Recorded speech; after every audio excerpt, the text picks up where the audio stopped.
کا ہو جذبہ۔ الحمدللہ رب العالمین والصلاة والسلام علی سید الانبیاء والمرسلین، اما بعد فاعوذ باللہ من الشیطان الرجیم، بسم اللہ الرحمن الرحیم۔ الصلاة والسلام علیک یا رسول اللہ وعلی آلک واصحابک یا حبیب اللہ۔ الصلاة والسلام علیک یا نبی اللہ وعلی آلک واصحابک یا نور اللہ۔ نبی رحمت شفیع امت صلی اللہ تعالی علیہ وآلہ وسلم پر درود پاک پڑھنے کے بے شمار فضائل و برکات ہیں۔ ان برکات میں سے ایک برکت آپ کے سامنے رکھتا ہوں۔ ترمذی شریف کی حدیث ہے، حضرت عبداللہ بن مسعود رضی اللہ تعالی عنہ اس کے راوی ہیں۔ آپ فرماتے ہیں، کنت اصلی والنبی صلی اللہ تعالی علیہ وآلہ وسلم حاضر و ابو بکر و عمر معہ۔ میں نماز پڑھ رہا تھا اور نبی کریم صلی اللہ تعالی علیہ وآلہ وسلم اور آپ کے دو یار شیخین کریمین حضرت ابو بکر صدیق رضی اللہ تعالی عنہ اور حضرت فاروق اعظم رضی اللہ تعالی عنہ بھی وہاں پر موجود تھے۔ فلما جلست بدأت بالثناء علی اللہ تعالی، میں نے اللہ تبارک و تعالیٰ کی حمد و ثنا کی۔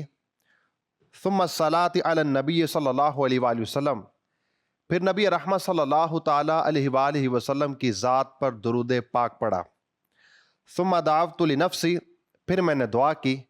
فقال النبی صلی اللہ علیہ وآلہ وسلم سل تعطی سل تعطی، جب میں نے دعا کی تو میرے آقا صلی اللہ علیہ وآلہ وسلم فرمانے لگے، اے عبداللہ سوال کر عطا کیا جائے گا، مانگ دیا جائے گا۔ تو درود پاک کی ایک برکت یہ ہے کہ اگر ہم دعا میں درود پاک پڑھیں، اللہ تبارک و تعالی درود پاک کے ساتھ اس دعا کو بھی قبول فرماتا ہے۔ آئیے درود پاک پڑھتے ہیں۔ صلو علی الحبیب صلی اللہ تعالی علی محمد صلی اللہ تعالی علیہ وآلہ وسلم۔ مدنی چینل کے ناظرین، مدنی چینل کا پروگرام زندگی سوارے لے کر حاضر ہیں۔ اس پروگرام کے اندر شیخ طریقت امیر اہل سنت دامت برکاتہم العالیہ کے عطا کردہ اسلامی بھائیوں کے لیے 72 نیک اعمال، اسلامی بہنوں کے لیے 63، دینی طلباء کے لیے 92 اور دینی طالبات کے لیے 83، قیدیوں کے لیے 52، بچوں کے لیے 40، اسپیشل پرسنز کے لیے 27 اور حج و عمرہ کے زائرین کے لیے 19 نیک اعمال ہیں۔ یہ نیک اعمال با کردار مسلمان بننے کے لیے، اسلامی زندگی گزارنے کے لیے اور کم وقت کے اندر زیادہ نیکی کمانے کا ایک آسان اور عظیم نسخہ ہے۔ ہم اس پروگرام کے اندر کسی ایک دو نیک عمل کو بیان کرتے ہیں، اس کو ڈسکس کرتے ہیں، اس نیک عمل پر عمل کرنے کی کیا کیا برکتیں ہیں، کیا کیا فائدے ہیں، ان کو بیان کرتے ہیں۔ عمل نہ کرنے کی صورت میں کیا کیا نقصانات ہو سکتے ہیں، اس کو ہم بیان کرتے ہیں۔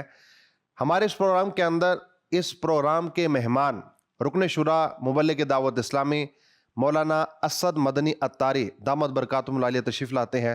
حضور آپ تشریف لائے، ہم آپ کو ویلکم کہتے ہیں۔ اللہ کریم آپ کے علم و عمر میں برکت عطا فرمائے۔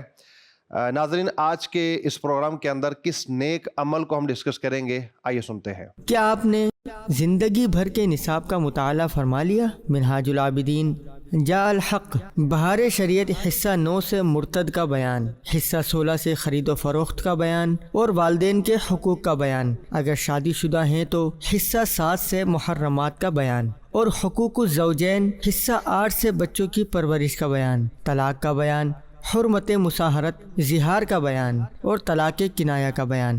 اعلیٰ حضرت رحمت اللہ علیہ کی کتب تمہید الایمان، حسام الحرمین، نیز مکتبۃ المدینہ کی مطبوعہ کتابیں، کفریہ کلمات کے بارے میں سوال جواب، چندے کے بارے میں سوال جواب، بنیادی عقائد اور معمولات اہل سنت، عقیدہ آخرت، 10 عقیدے، اسلام کے بنیادی عقیدے، الحق المبین، اسلام کی بنیادی باتیں، تینوں حصے، کتاب العقائد، گلدستہ عقائد و اعمال، گانوں کے 35 کفریہ اشعار، 28 کلمات کفر، اعلیٰ حضرت سے سوال جواب، علم القرآن، نماز کے احکام اور فیضان سنت کے تمام ابواب پڑھ یا سن لیے۔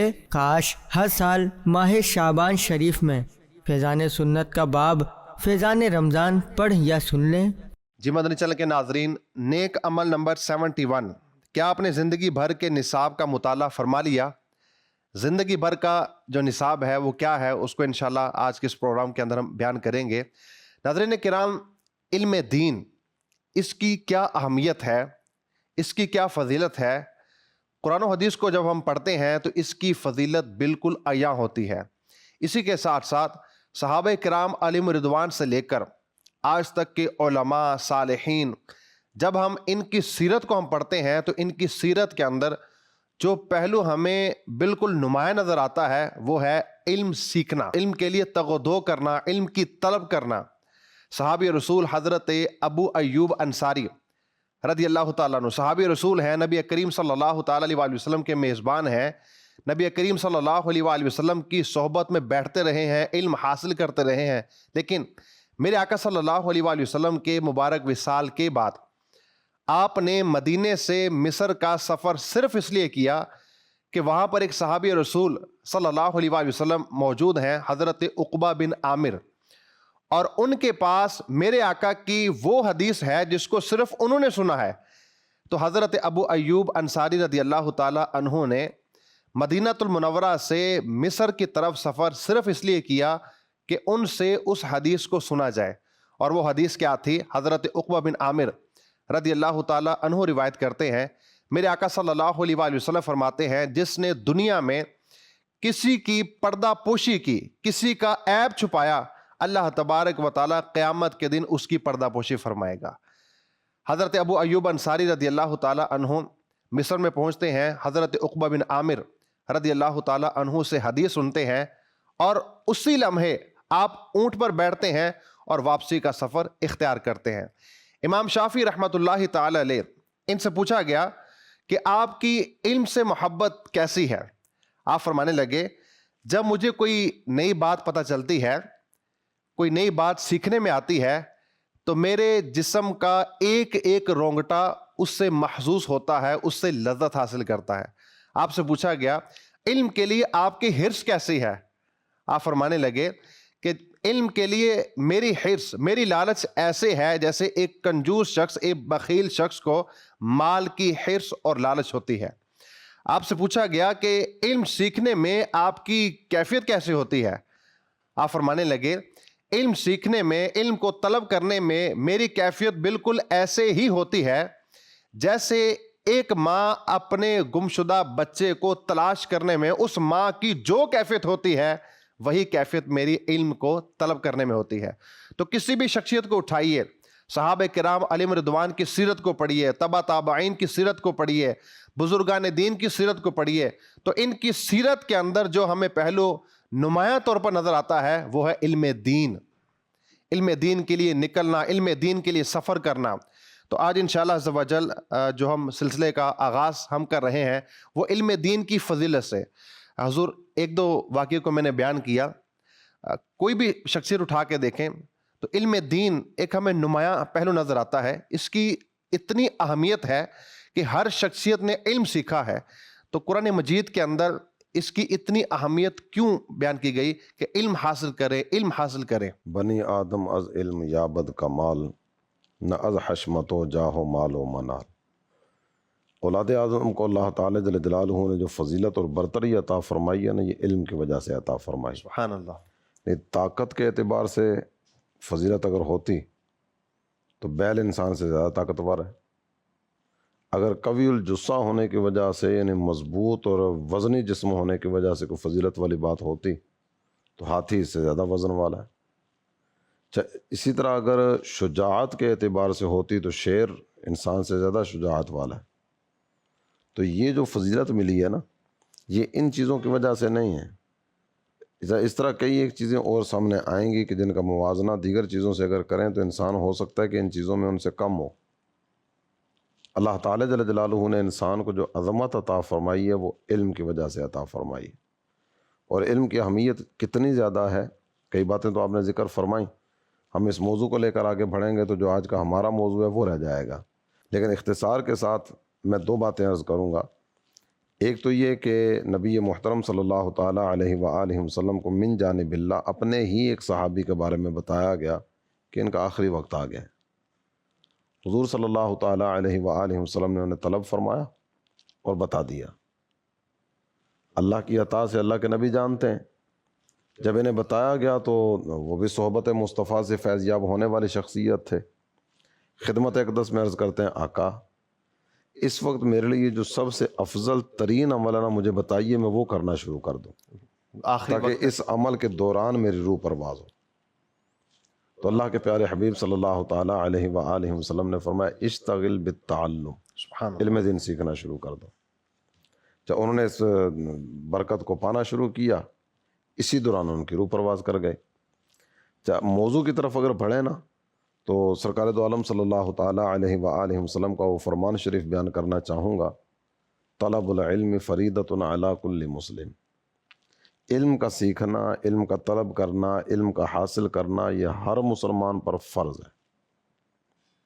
اس نیک عمل میں آپ دیکھیں گے ویسے تو زندگی کا نصاب یہ لفظ ذکر کیا گیا نا، تو ساری زندگی میں صرف یہ کتابیں نہیں پڑھنے کا سلسلہ اس کے بعد بھی چلے گا، لیکن صرف یہ ہے کہ جو دعوت اسلامی کے دینی ماحول سے وابستہ ہوتے ہیں، امیر اہل سنت سے محبت کرتے ہیں اور جو یہ چاہتے ہیں کہ ہمیں کچھ نہ کچھ گائیڈ لائن ملے، تو ان کے لیے یہ نیک اعمال کا رسالہ اور ان کے لیے کچھ نہ کچھ یہ نصاب کی صورت کی گئی کہ چلو یہاں سے شروع کر دو۔ بعض اوقات آپ دیکھتے ہوں گے کہ جس کو شوق ہوتا ہے نا علم حاصل کرنے کا، وہ کسی عالم کی صحبت میں آ کر بیٹھتا ہے اور کہتا ہے حضرت کو 2-4 کتابیں لکھ دیں نا، کتابوں کے نام لکھ دیں، میں وہ خریدوں اور پڑھنا شروع کروں۔ تو اب وہ کیا پڑھے؟ یہ باقاعدہ سے انتخاب کرنا یہ بھی ایک کام ہے۔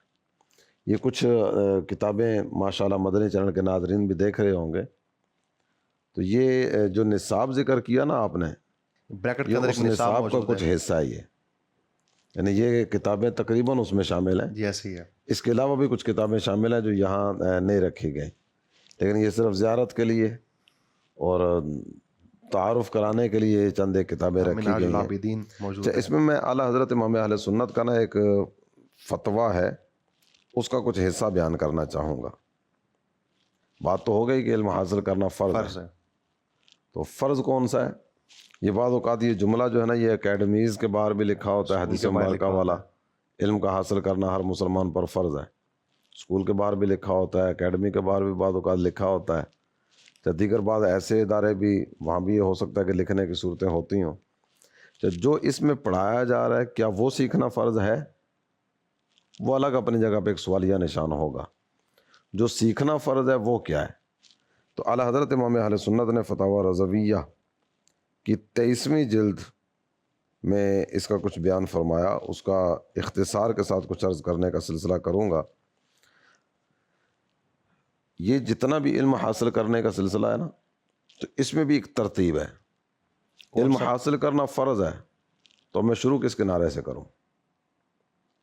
علم کو ایسا نہیں ہے کہ جناب یہ کوئی مختصر سا سلسلہ ہوگا، کو 2 ماہ 3 ماہ صرف کروں گا تو میرا مقصد پورا ہو جائے گا۔ ناظرین کی بھی توجہ چاہوں گا کہ علم سیکھنے کا آغاز کر رہا ہوں تو سب سے پہلے میں کیا سیکھوں؟ علم جو نا بحر بے کنار ایک لفظ استعمال کیا جاتا ہے، ایک ایسا سمندر ہے جس کا کنارہ ہی نہیں۔ ساری زندگی بھی سیکھنے والا، اس کے بارے میں یہ نہیں کہا جا سکتا کہ جتنا کچھ تھا نا وہ سارے کا سارا یہ سیکھ چکا ہے، احاطہ نہیں ہو سکتا اس سے۔ احاطہ نہیں ہو سکتا۔ قرآن کہتا ہے وَفَوْقَ كُلِّ ذِي عِلْمٍ عَلِيمٍ، ہر جاننے والے کے اوپر ایک جاننے والا۔ بہرحال اعلیٰ حضرت امام اہل سنت کے اس فتوے کی طرف بڑھتے ہیں۔ آپ فرماتے ہیں سب میں اولین و اہم ترین فرض یہ ہے کہ بنیادی عقائد کا علم حاصل کرے، جس سے آدمی صحیح العقیدہ سنی بنتا ہے اور جس کے انکار و مخالفت سے کافر یا گمراہ ہو جاتا ہے۔ سب سے پہلے جو علم حاصل کرنا ضروری ہے وہ ہے عقیدے کا۔ بہار شریعت شامل نصاب کی گئی، ایسا ہی ہے۔ جال حق یہ شامل نصاب کی گئی۔ جال حق میں بھی کچھ عقائد کا بیان بھی ہے، دیگر کئی معمولات کا بیان بھی ہے، لیکن کئی ایسی چیزیں بھی ہیں جن کا تعلق عقائد سے کے ساتھ ہے۔ اس کا پہلا حصہ جو نا یہ جلد اول ہے۔ جلد اول کا اگر پہلا حصہ آپ دیکھیں گے تو توحید، اس کے بارے میں عقائد اللہ تعالیٰ جل جلالہ کی ذات کے بارے میں کیا ہونے چاہیے وہ اس میں ملیں گے۔ رسالت کے بارے میں کیا عقیدہ ہونا چاہیے اس میں ملے گا۔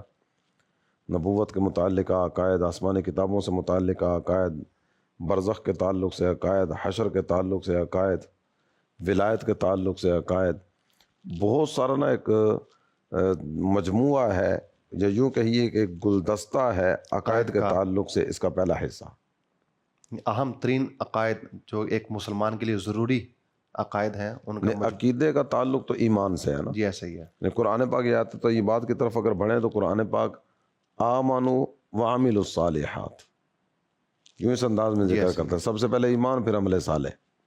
تو ایمان کا تعلق عقیدے سے، اعمال صالحہ کا تعلق عبادت سے ہے. تو چونکہ سب سے پہلے عقیدہ ہے، عقیدہ درست ہے تو یہ بندہ مسلمان ہوگا. ایسے ہی ہے. عقیدے میں بگاڑ جو ہے یہ ایسے گمراہی کی طرف لے کر جائے گا، یا بعض صورتوں میں اس کو کفر کی طرف لے کر چلا جائے گا. ایمان ہے تو عمل فائدہ دے گا نا. تو سب سے پہلے اعلیٰ حضرت امام اہل سنت نے یہاں عقیدے کا ذکر فرمایا. اس کے بعد پھر اس کی بات کی بھی ترتیب ذکر فرمائی ہے. اس کے بعد مسائل نماز، یعنی اس کے فرائض و شرائط و مفسدات. نماز کے فرائض کیا ہیں، شرائط کیا ہیں، نماز کو فاسد کرنے والی چیزیں، توڑنے والی چیزیں کون سی ہیں، یہ سیکھیں تاکہ نماز صحیح طور پر ادا کر سکے. اسلام کے بنیادی ارکان کی بھی ایک ترتیب ہے نا. حج ہر ایک پر نہیں ہے، اور جس پر ہے زندگی میں صرف ایک مرتبہ ہے. زکوٰۃ ہر ایک پر نہیں ہے، جس پر ہے سال میں صرف ایک مرتبہ ہے. اور جس پر فرض ہوئی ساری زندگی کے لیے ہر سال فرض ہو گئی، ایسا نہیں ہے. روزہ ہر ایک پر ہے، عاقل بالغ مسلمان پر، ہر عاقل بالغ مسلمان پر ہے، سال میں ایک مرتبہ ہے، ایک مہینہ. اور نماز دن میں 5 مرتبہ ہر روز ہے، اور روزانہ بھی 5 مرتبہ ہے. تو ارکان اسلام میں بھی اہم ترین چیز جو ہے وہ نماز ہے. تو عقیدے کے بعد نماز. نماز کا ذکر کرنے کے بعد فرمایا کہ پھر جب رمضان المبارک کی تشریف آوری ہو تو روزوں کے مسائل، رمضان کے آنے سے پہلے روزوں کے مسائل. پھر اسی ترتیب کے ساتھ آگے زکوٰۃ کا ذکر کیا گیا، حج کا ذکر کیا گیا، نکاح کرنا چاہے تو اس کے ضروری مسائل، تاجر ہو تو خرید و فروخت کے مسائل، کاشتکار ہے تو کھیتی باڑی کے مسائل، ملازم ہے تو ملازم رکھنے والے پر ملازمت کے مسائل، وعلی ھذا القیاس. تو اعلیٰ حضرت امام اہل سنت نے یوں ذکر کیا. اور پھر اس کے بعد نا مزید ایک چیز یہ ہے کہ مسائل قلب، باطنی امراض. باطنی امراض میں کئی چیزیں آتی ہیں نا. تو دل کی صفائی والے کام بھی ہیں، یعنی صفات مستحبہ یہ بھی ہیں، اور صفات مذمومہ یہ بھی ہیں. کون سی صفات؟ اچھی عادات بھی اور بری عادات بھی. تو باطنی طور پر کون سے اعمال اچھے ہیں اس کا اپنی جگہ پر ہے، اور جو کون سے برے ہیں ان کا اپنی جگہ پر ہے. کھرے کھوٹے کی پہچان ہوگی تو آگے بڑھ سکے گا. تو بہرحال عقائد سے ہم چلیں. سب سے پہلے عقائد کو سیکھیں، اور عقائد کے بعد اعمال کی طرف آئیں. تو اعمال میں بھی سب سے پہلے جس چیز کو جاننا ہمارے لیے ضروری ہے اعمال میں، وہ نماز ہے. پھر اس کے بعد اگر تجارت کرتا ہے تو تجارت کے مسائل، شادی کرنے کا ارادہ رکھتا ہے تو نکاح، طلاق، ان چیزوں کے مسائل، کھیتی باڑی، یعنی جو ایک کام ہے. اچھا، یہ جو کھیتی باڑی، تجارت، نکاح، یہ علی الاطلاق فرض نہیں ہے. اگر یہ کام کرنا ہے تو فرض ہے، لیکن نظریات، عقائد، یہ ہر صورت کے اندر فرض ہے. اسی طرح دیگر جو اعمال، نمازیں ہیں، فرض ہے. تو یہ اس کو سیکھنا، کن چیزوں کے ساتھ جو ہے وہ نماز باقی رہتی ہے، ان کو سیکھنا یہ ہر صورت کے اندر فرض ہے. میرے چینل کے ناظرین، اپنے موضوع کو ہم آگے بڑھائیں گے، لیکن یہاں پر ایک سیگمنٹ کو ہم شامل کرتے ہیں جس سیگمنٹ کا نام ہے کامیابی کا راستہ. علم حاصل کرنا ہر مسلمان پر فرض ہے. اس حوالے سے میرا امیر اہل سنت کی خدمت میں سوال ہے کہ اس کتاب کا مطالعہ کس کس کے لیے یہ ضروری ہے؟ ہر مسلمان مرد و عورت پر علم حاصل کرنا فرض ہے. اور اب فرض اپنے اپنے وہ حالت کے مطابق ہے. جس پر نماز فرض ہوئی اس کے لیے ضروری ہے کہ نماز کس طرح درست ہوتی ہے اور کس طرح ٹوٹ جاتی ہے اس کو معلوم ہو. نماز کے جو فرائض ہیں یہ بھی اس کو معلوم ہو. نماز ان کا معلوم ہونا فرض ہے. اور جو نماز میں واجبات ہیں ان کا معلوم ہونا واجب. نماز میں جو سنت ہیں ان کا معلوم ہونا سنت. نماز میں جو مستحبات ہیں اس کا معلوم ہونا مستحب. اسی طرح جس پر رمضان شریف کے روزے فرض ہوئے، اب اس کو یہ رمضان کے بھی ضروری مسائل جاننا فرض ہے. اور نماز میں یہ بھی ہے کہ کن کن چیزوں سے نماز ٹوٹتی ہے، یہ بھی اس کو معلوم ہونا چاہیے۔ مفسدات نماز، روزہ جس پر فرض ہوا رمضان کا، اس کو یہی مسائل ضرورت کے جو ہیں یہ معلوم ہونے چاہیے۔ اچھا، پھر وہ جو نماز کے تو اور بھی طہارت کے بھی ہوں، وضو کے بھی مسائل، غسل کے بہت ساری اس کی تو لوازمات ہیں، یہ بھی ان کو معلوم ہونی چاہیے۔ تو جس پر زکوٰۃ فرض ہے اس کو زکوٰۃ کے، زکوٰۃ بھی لوگ جس طرح بانٹ رہے ہوتے ہیں نا کہ بعض اوقات ایسی غلطیاں کرتے ہیں کہ ان کی زکوٰۃ ہوتی نہیں ہے، پیسے ہی جاتے ہیں خالی، یہ بھی معلوم ہونا چاہیے۔ اسی طرح حج جس پر فرض ہوا اس کو حج کے، جو تجارت کرتا ہے اس کو تجارت کے ضروری مسائل، نکاح کر رہا ہے تو نکاح کے مسائل، نوکری کرتا ہے تو نوکری کے مسائل بھی ہیں، وہ ضروری ہے، اجارے کے مسائل، جو اجارے پر رکھتا ہے، سیٹ ہے جو، اس کے بھی مسائل ہیں، کس طرح اس نے رکھنا ہے، کس طرح کرنا ہے، تنخواہ دینے لینے، جو بھی مسائل ہیں کیا ضروری ہے، وہ سب مطلب اس کو معلوم ہو۔ علی ھذا القیاس، اسی پر یعنی کہ غور کریں، قیاس کریں، اور جو جو چیزیں احکام اس پر نافذ ہوئے اس پر یہ کہ اس کی معلومات ہونی ضروری ہے۔ اب امام ہے، امام کو امامت کے مسائل جاننے ضروری ہے، امامت کے مسائل نہیں جانے گا تو کچھ کا کچھ کر دے گا۔ مثلاً یہ کہ جو معذور شرعی ہے اس کے مسئلے ہیں، یہ امامت نہیں کر سکتا الا صرف ان کی کہ جو اسی جیسا معذور ہے۔ قراءت کے مسائل، اور اس میں بھی امامت میں بھی کئی مسائل ہیں، اس کا پورا چیپٹر ہے، باب ہے، یہ اس کی معلومات ہونی ضروری ہے۔ خطیب صاحب ہیں، بعض جگہ امام الگ ہوتا ہے، خطیب الگ ہوتا ہے، خطیب صاحب کو خطبے کے ضروری احکام، جمعہ پڑھانے کے ضروری احکام، جو جمعہ پڑھاتا ہے، کہ عام نمازوں سے جمعے کے اور عید کے مسائل میں کہیں کہیں کچھ فرق ہے جو کہ ہے ضروری، ان کا مطلب بھی جاننا اس کے لیے ضروری ہے۔ جو چندہ دیتے ہیں ان کو چندہ دینے کے مسائل پتہ ہوں، جو چندہ لیتے ہیں ان کو لینے کے پتہ ہوں، ورنہ تو وہ پھر اس میں غلطیاں کریں گے۔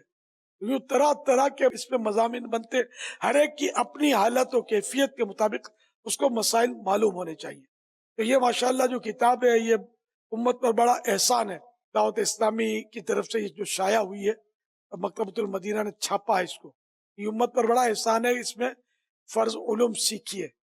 یہ کئی طرح کے مسائل اس میں، ہماری جو المدینۃ العلمیہ جو مطلب اسلامی ریسرچ سینٹر نے اس کو مطلب ہے کہ ظاہر محنت کر کے کوشش کر کے اس کو تیار کیا ہے، اور یہ آپ کے لیے ایک عطیہ ہے، ایک تحفہ ہے، اس کو ضرور حاصل کریں۔ صلو علی الحبیب صلی اللہ تعالی علی محمد۔ جی میرے چینل کے ناظرین، آئیے اس پروگرام کے اندر ایک سوال شامل کرتے ہیں۔ میرا نام محمد عرفان ہے، میں سرگودا سے رہنے والا ہوں۔ حاجی صاحب کی بارگاہ میں میرا ایک سوال ہے کہ مجھے کون سا علم سیکھنا چاہیے، یہ مجھے کیسے پتہ چلے؟ جواب ارشاد فرما دیجیے۔ میں نے جو ترتیب ذکر کی ہے ابھی اعلیٰ حضرت امام اہل سنت کے فتویٰ کی روشنی میں، اس کو پیش نظر رکھے۔ سب سے بنیادی عقیدہ، عقیدے کے بعد ارکان اسلام میں سب سے فوقیت دی گئی نماز کو۔ اب اس کے بعد جیسی کیفیت آتی چلی جائے گی، ماہ رمضان کے آنے سے پہلے روزے کے مسائل کو سیکھ لے، اور جس کام کی طرف قدم بڑھانا چاہتا ہے اس کام کے بارے میں شرعی رہنمائی لے لے۔ ہمارے ہاں ہوتا نا، مارکیٹ میں جا کر بیٹھ گئے، اب تجارت کسی تاجر سے سیکھیں گے، اس تاجر نے اپنے ابا جی سے سیکھی ہے۔ شرعی رہنمائی کہ یہ جو کام میں کرنے جا رہا ہوں شریعت اس کام کے کرنے کی اجازت دیتی ہے۔ بہت ساری صورتیں اس طرح کی ہیں کہ جن کے بارے میں شریعت مطہرہ اجازت نہیں دیتی، لیکن مارکیٹ کا بعض اوقات وہ عرف چیزیں بن چکی ہوتی ہیں۔ جس طرح ہو سکتا ہے کہ ایک جملہ آپ نے بھی سنا ہو کہ جناب کیا کریں، سود پر معیشت کھڑی ہے، اس کے بغیر تو گزارا ہی نہیں۔ جھوٹ نہیں بولے کام کیسے آگے چلے گا؟ ہاں، اس طرح کے کئی جملے بولے جاتے ہیں نا، شریعت کے میزان پر لا کر ان کو تولیں کہ شریعت مطہرہ ان چیزوں کے بارے میں کیا کہتی ہے۔ بالکل اجازت نہیں ہے اس چیز کی۔ بالکل واضح سی صورتیں ہیں، تو اس کو پیش نظر رکھنا ضروری ہوگا۔ ہاں، جس طرح یہ سائل نے بھی سوال کیا کہ میں کیا سیکھوں، تو میں مدنی چینل کے ناظرین آپ سب کو مشورہ تنعرض کروں گا، ایک تو یہ جتنا نصاب ہے یہ نیک اعمال کے رسالے میں بھی موجود ہے، اور یہ سارے کا سارا دعوت اسلامی کی ویب سائٹ سے بھی آپ نصاب کیا ہے یہ بھی حاصل کر سکتے ہیں۔ اصلاح اعمال میں یہ 72 نیک اعمال کا رسالہ اس سے، تو تو یہ بھی حاصل کر سکتے ہیں۔ اور اس کے ساتھ ساتھ یہ ساری کی ساری کتابیں جن کا یہ تذکرہ کیا گیا یہ دعوت اسلامی کی ویب سائٹ پر آپ کو دستیاب ہو جائیں گی۔ اور خاص طور پر یہ جو کتاب ہے نا بہار شریعت، اس کتاب کے تعلق سے تو میں آپ سب کو مشورتاً عرض کروں گا کہ پہلی فرصت میں اس کتاب کو حاصل کر لیجیے۔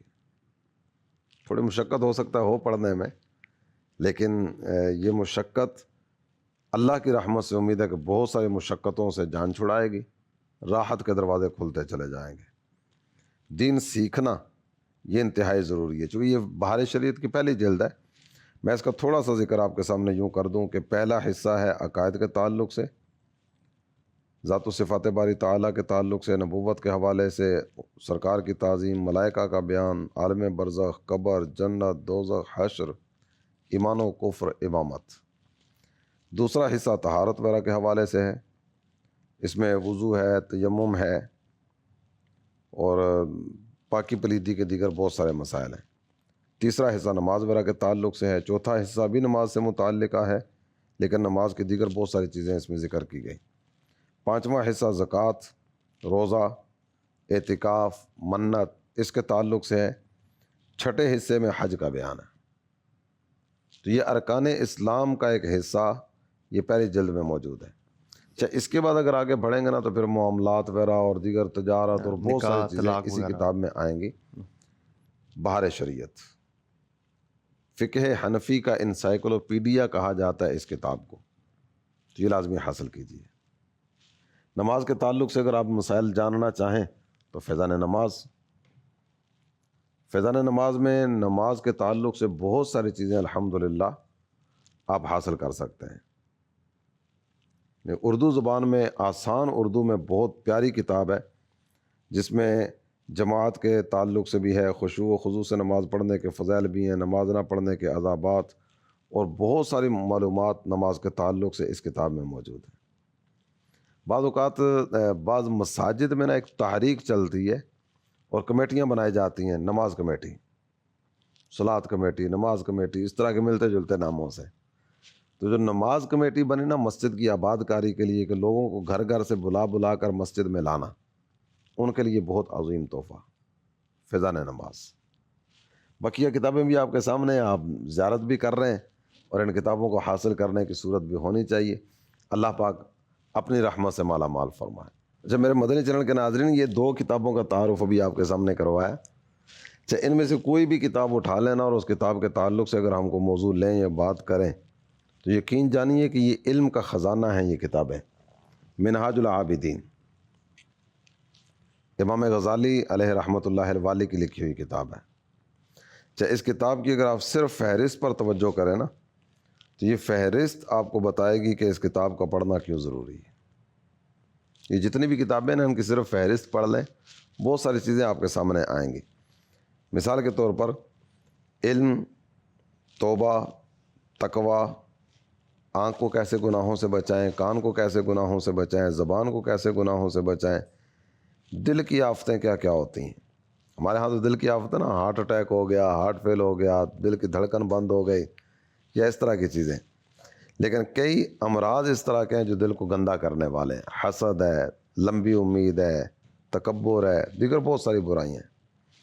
چاہے اسی طرح اگر مزید آگے بڑھتے چلے جائیں تو کئی ایک موضوعات اس کتاب میں ایسے آئیں گے کہ جن کے بارے میں اگر یہ کہیں نا کہ یہ کتاب پڑھتے چلے جائیں گے تو شاید اگر صدقے دل سے توجہ کے ساتھ پڑھیں نا تو یوں لگے کہ امام غزالی مجھے ہی سمجھا رہے ہیں، اور جو میرے اندر یہ بیماری پائی جا رہی ہے نا اس بیماری کی نشاندہی بھی کر رہے ہیں اور ساتھ ساتھ سمجھاتے چلے جا رہے ہیں کہ دیکھ تو کس راہ کی طرف بڑھنے والا تھا اور تو کدھر نکل گیا۔ منہاج العابدین۔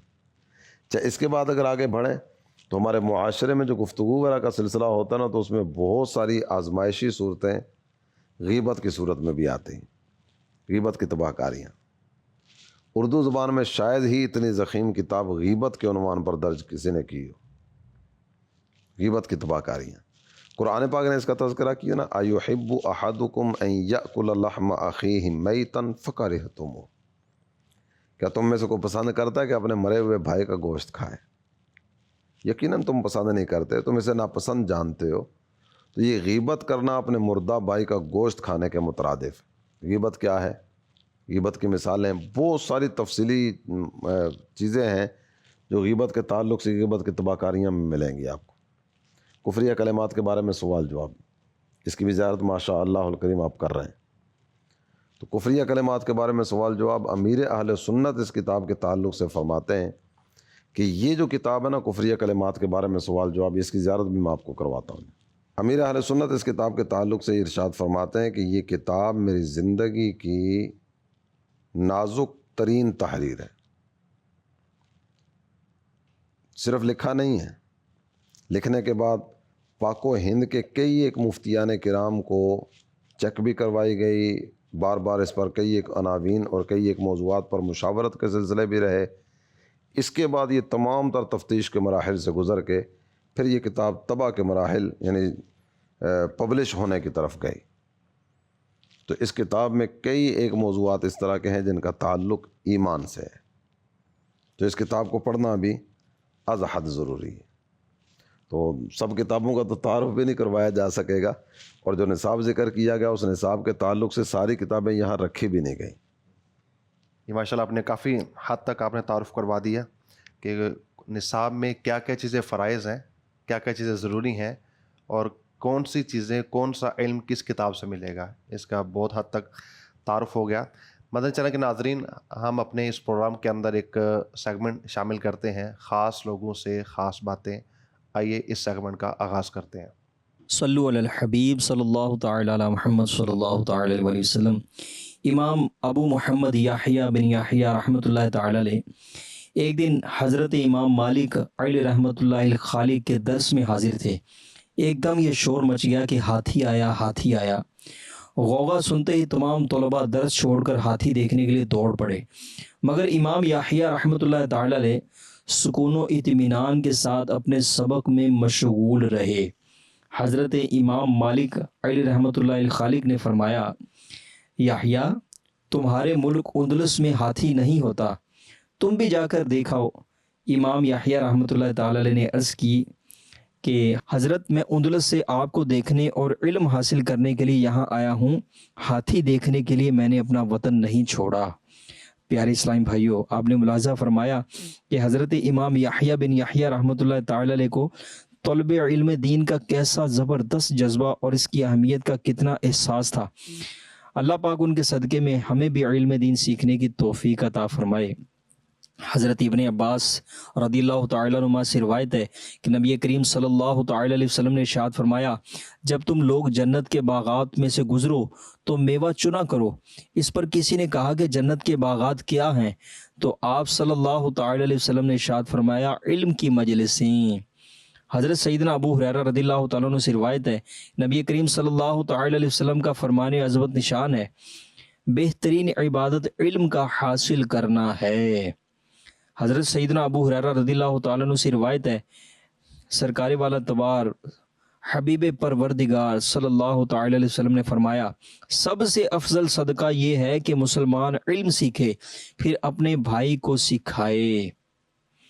حضرت سیدنا ابو سعید خدری رضی اللہ تعالیٰ عنہ سے مروی ہے، نبی کریم صلی اللہ تعالی علیہ وسلم نے ارشاد فرمایا، جو اپنے دین کا علم سیکھنے کے لیے صبح یا شام کو چلا وہ جنتی ہے. صلو علی الحبیب صلی اللہ تعالی علی محمد. حضرت سیدنا علامہ ابن المقری اور حضرت سیدنا ابو شیخ رحمہم اللہ تعالی تینوں مدینہ منورہ میں علم دین حاصل کرتے تھے.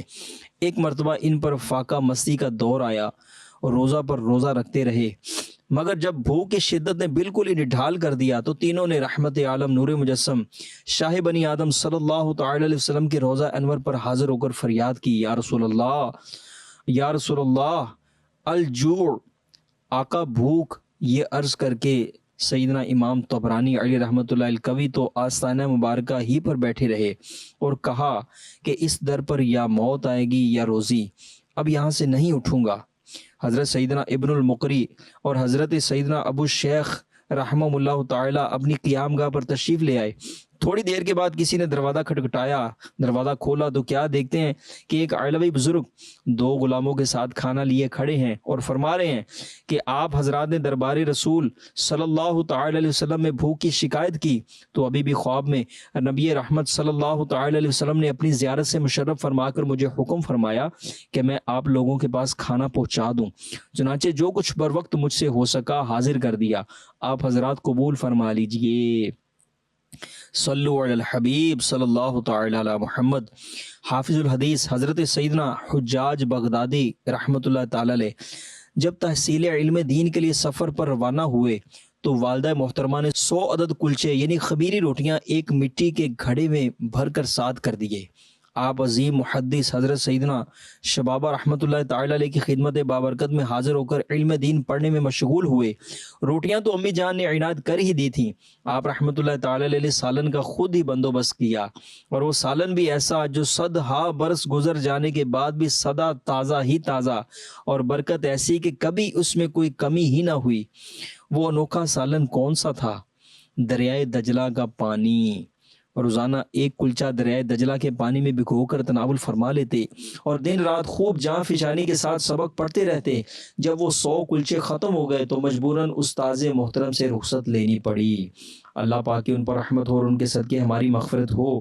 تو پیارے اسلامی بھائیوں، علم دین حاصل کرنے میں یقیناً دونوں جہاں کی بہتریاں ہیں۔ کتنے خوش نصیب ہیں وہ اسلامی بھائی جو دینی مدارس و جامعات میں باقاعدہ علم دین سیکھتے ہیں اور سکھاتے ہیں۔ آپ بھی کوشش کیجئے، بالفرض مدرسے یا جامعہ میں مستقل داخلہ لینے کی ترکیب نہیں بن پاتی تو دعوت اسلامی کی کسی مدنی تربیت گاہ دارالسنہ میں کم از کم 63 دن کا مدنی تربیتی کورس ہی کر لیجئے۔ مدنی تربیتی کورس کی بھی خوب بہاریں ہیں۔ صلو علی الحبیب صلی اللہ تعالی علی محمد۔ مدنی چینل کے ناظرین، آئیے اس پروگرام کے اندر ایک سوال شامل کرتے ہیں۔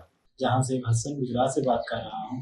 میرا رکن شورا کی بارگاہ میں یہ سوال ہے کہ میں سارا دن کام کرتا ہوں تو کام کے ساتھ ساتھ علم دین کیسے سیکھا جا سکتا ہے؟ برائے کرم جواب عنایت فرما دیں۔ کام کاج کرتے ہوئے بہت سارے کام اس طرح کے ہیں جو میرے کام کا حصہ نہیں ہوتے لیکن میں کرتا ہوں۔ اصل چیز ہے ذہن کا بن جانا، سوچ کا بن جانا۔ جب ذہن بن گیا نا کہ میں نے علم دین حاصل کرنا ہے، جذبہ رہنمائی کرتا ہے، تو جذبہ رہنمائی کرتا ہے۔ الحمدللہ کئی ایک شہروں میں تو دعوت اسلامی کے جامعات المدینہ میں نائٹ کلاسز کا سلسلہ بھی ہے، صحیح ہے، اور کئی ایسے ہیں جو سارا دن کام کرتے ہیں، رات آ کے پڑھتے ہیں۔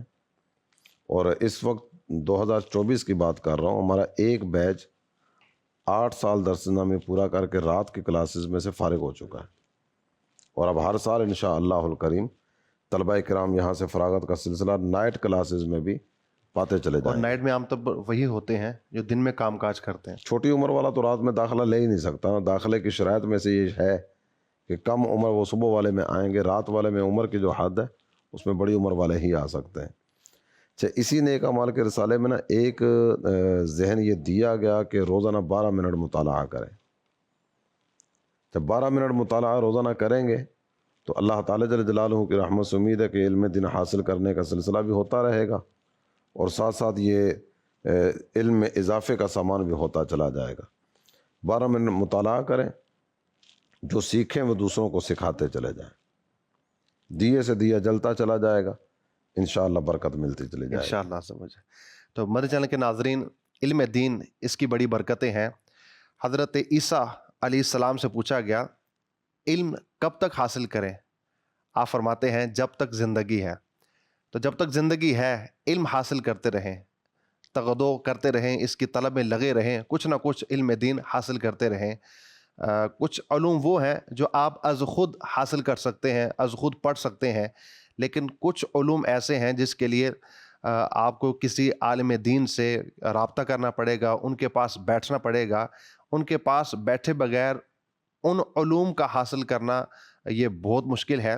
تو جو علم آپ خود حاصل کر سکتے ہیں وہ کتب حاصل کیجئے، ان کو پڑھیے، مطالعہ کیجئے، اور جو کسی سے وقت لے کے آپ حاصل کر سکتے ہیں تو اگر آپ کے قریبی امام صاحب ہیں، وہ عالم ہیں، درس نامی کیا ہوا، تو ان سے رابطہ کیجئے اور ان علوم کو حاصل کیجئے۔ بہرحال علم کی بڑی فضیلت ہے، آپ جہاں پر بھی ہیں، جس کیفیت کے اندر ہیں، علم کو ضرور حاصل کیجئے۔ مالک کریم عز و جل سے دعا گو ہوں جو کچھ سنا سیکھا عمل کی توفیق عطا فرمائے۔ ہمارے اس پروگرام کے حوالے سے کوئی سوال کرنا چاہیں، کوئی فیڈ بیک دینا چاہیں، نمبر آپ کی اسکرین پر ہے، اس نمبر کے ذریعے آپ ہم سے رابطہ بھی کر سکتے ہیں، سوال کر سکتے ہیں، اور فیڈ بیک دینا چاہیں تو وہ بھی دے سکتے ہیں۔ صلو علی الحبیب صلی اللہ تعالی علی محمد صلی اللہ علیہ وآلہ وسلم۔ عمل کا ہو جذبہ عطا یا الہی، گناہوں سے مجھ کو بچایا الہی، عمل کا ہو جذبہ